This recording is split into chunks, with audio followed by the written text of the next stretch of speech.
அஸ்ஸலாமு அலைக்கும். Welcome to Kairon's kitchen. இன்றைக்கி நம்ம சேனலில் ப்ரோட்டீன் நிறைந்த பப்பாயா ஸ்மூத்தி பார்க்கலாம். பப்பாளி பழம், புதினா, இஞ்சி, எலுமிச்சம்பழம், வாழைப்பழம், தேங்காய் பால் எடுத்து வச்சுருக்கிறேன். அதோட சியா சீடு 1 ஹவருக்கு முன்னாடி நான் ஊற வச்சுருந்தேன் தண்ணியில், அதையும் எடுத்துக்கலாம். அடுத்து தேன், சினமம் பவுட்ரு ஒரு பிஞ்ச் அளவு போட போகிறேன், அவ்வளோதான். மிக்ஸி ஜாரில் பப்பாளி பழம் கட் பண்ணதை போட்டு வாழைப்பழமும் கட் பண்ணிக்கலாம். அடுத்து ஒரு பிஞ்ச் சினமம் பவுட்ரு, புதினா தழை,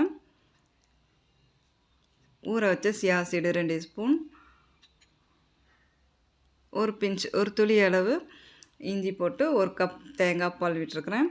அடுத்து 4 ட்ராப் எலுமிச்சம்பழச்சாறு, அவ்வளோதான். இப்போ அரைச்சி எடுத்துக்கலாம். ப்ரோட்டீன் நிறைந்த ஒரு பப்பாயா ஸ்மூத்தி உங்களுக்கு செய்து காமிச்சிருக்கிறேன். அது இல்லாமல் ஸ்கின் க்ளோவும் கிடைக்கும்.